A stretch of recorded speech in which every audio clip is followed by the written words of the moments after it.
बिस्मिल्लाहिर्रहमानिर्रहीम, अस्सलाम वालेकुम। मैं हूं समर अब्बास, आपको अपने चैनल पर खुशामदीद कहूँगा। आज नाज़रीन कुछ बड़ी अहम खबरें हैं जो कि आप तक पहुंचानी हैं। एक तो सुप्रीम कोर्ट ऑफ पाकिस्तान में कल इंतहाई अहम केस की समाअत होने जा रही है और ये केस दो तीन लिहाज से बहुत ही इंपॉर्टेंट है। पाकिस्तान के अंदर सियासत का, कानूनी लिहाज से असम्बलियों की कंपोजिशन का बिल्कुल जो है वो नक्शा बदल के रख देगा। ये केस इतना इंपॉर्टेंट है।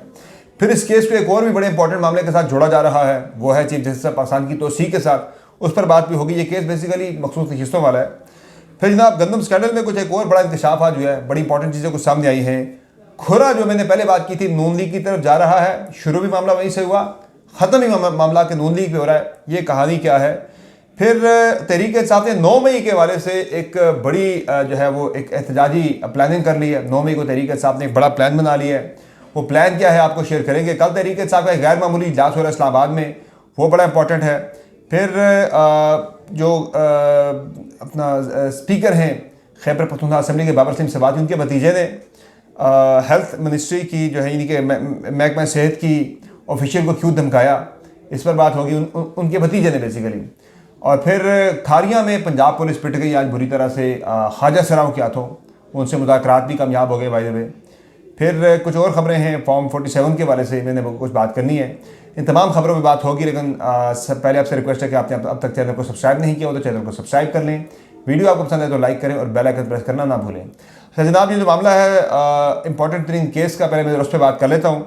बहुत इंपॉर्टेंट केस है जनाब। कल लग गया सुप्रीम कोर्ट ऑफ पाकिस्तान में। 6 तारीख को, पहले ये 8 को लगा था और अब ये कल लग गया है। 3 रुकनी बेंच समाअत करेगा। पाकिस्तान तहरीक इंसाफ की जो पिटीशन है मखसूस नशिस्तों के हवाले से, इस पिटीशन पे कल समाअत होगी। 3 रुकनी बेंच है। जस्टिस मंसूर अली शाह इसको हेड कर रहे हैं।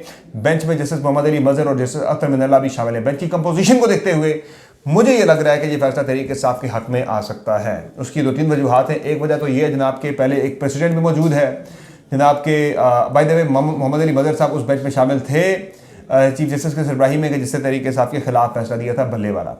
अच्छा, अब इसमें जो मैं बात करूँ कि मुझे लग रहा है कि ये 2-1 से फैसला आएगा। जस्टिस मंसूर अली शाह और जस्टिस अख्तर मिनल्ला मुमकिन तौर पर तहरीक इंसाफ के हक में फैसला दे सकते हैं।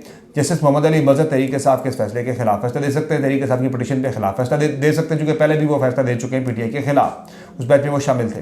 अच्छा, अब जनाब जो इंपॉर्टेंट चीज़ है वो ये है कि इस केस के कॉन्सिक्वेंसेस बड़े इंपॉर्टेंट हैं। यानी जब ये बेंच फैसला दे रहा होगा, सोच रहा होगा, तो बहुत सारे इसके बड़े ही दूररस इसके असरात होने सियासत के ऊपर।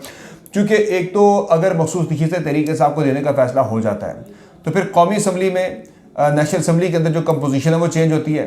सेनेट के जो इंतखाबात हैं वो फारिग हो जाते हैं। तहरीक इंसाफ को मजीद नशिस्तें मिलना बनती है। तहरीक इंसाफ की सेनेट के इंतखाबात जो हैं वो काफ़ी हद तक मुतासिर हो सकते हैं। वो इलेक्शन उड़ सकता है, कलअदम हो सकता है। नेशनल असम्बली में जो हुकूमत की 2/3 अक्सरियत है, वो 2/3 अक्सरियत जो है वो 224 से कम होकर नीचे आ जाएगा। हुकूमत का नंबर, तहरीक इंसाफ का नंबर बढ़ जाएगा।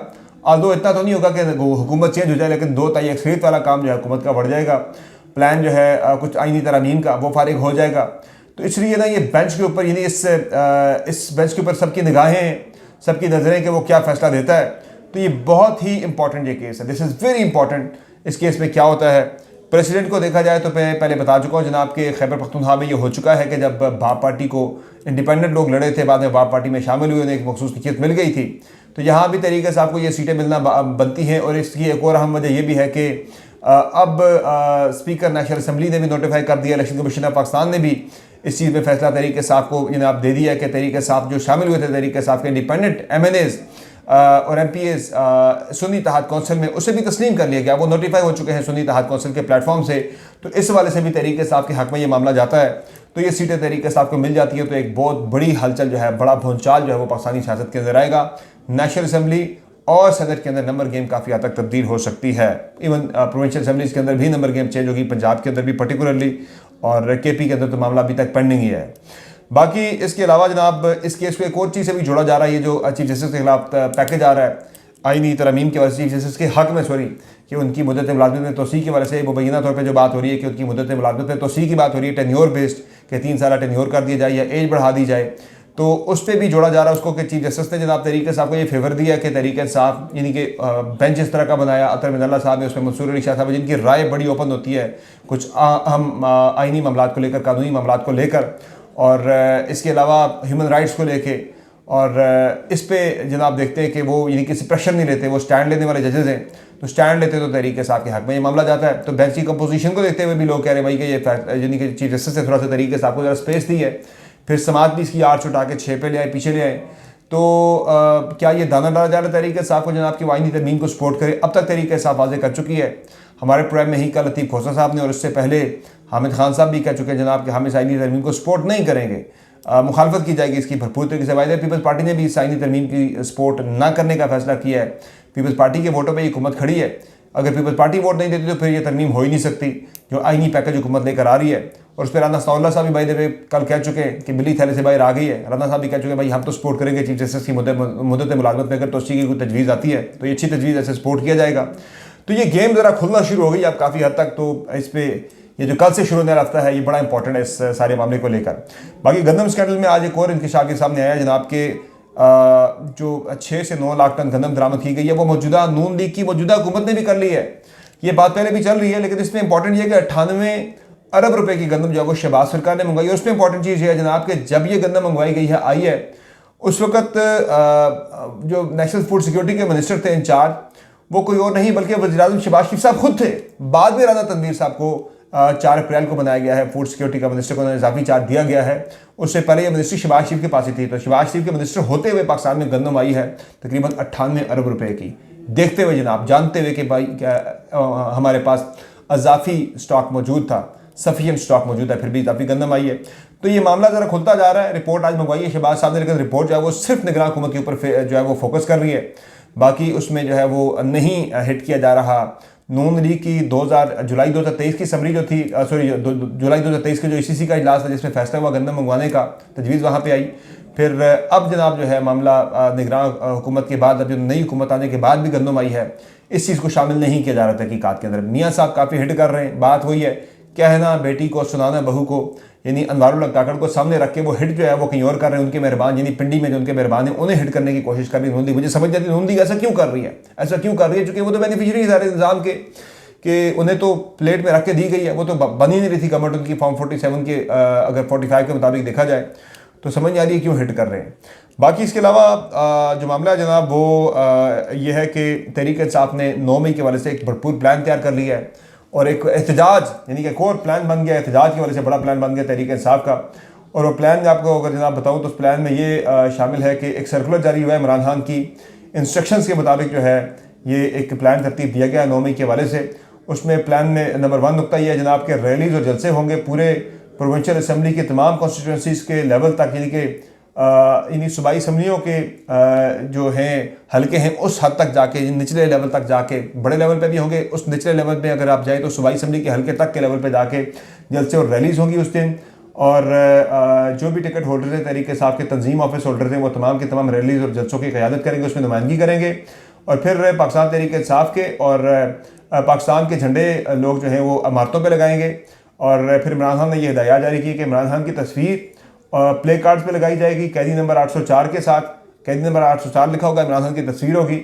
और ये प्ले कार्ड जो हैं वो प्रोमिनेंट जगहों पे यानी कि नुमाया जगहों पे आवेज़ा किए जाएंगे ये प्ले कार्ड्स, और रैली और जलसों में भी इस्तेमाल होंगे। बाकी दुआया तकरीबात होंगी पाकिस्तान तहरीक इंसाफ के जो शहदा हैं 9 मई के दिन जो हुए थे उनके लिए। और इसमें जो है ये कहा गया कि जनाब इन तमाम जो हिदायत इमरान खान की, उनका लेटर एंड स्पिरिट में उन पर अमल दरामद किया जाए, यानी कि उन पर मनवान अमल दरामद किया जाए, ये हिदायत इमरान खान की।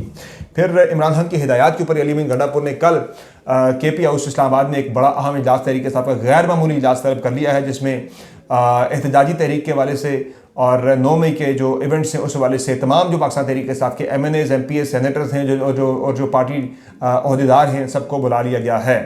इसके अलावा जनाब जो मामला है इसमें आगे की स्ट्रेटजी जो है वो तय की जाएगी एहतजाजी तहरीक को लेकर भी और 9 मई के इवेंट्स को लेकर भी मेक श्योर की जाएंगी चीज़ें। इमरान खान ने बड़ी क्लियर इंस्ट्रक्शन इस हवाले से जारी की हुई हैं अली अमीन गंडापुर को।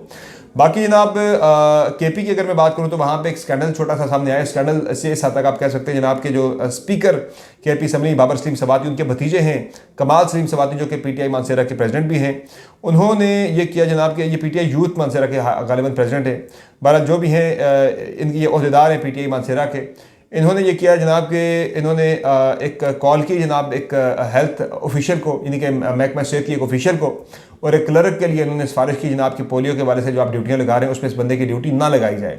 और ठीक ठाक उन्हें कॉन्सिक्वेंसेस से उन्हें जो है वो जिन्हें डराया धमकाया भी, अगर आपने ये ना किया जनाब तो फिर आपको जो लग पता जाएगा आप कहाँ होंगी जनाब। तो उन्हें ठीक ठाक धमकाया गया। तो ये एक ऑडियो कॉल जो है वो लीक हुई है।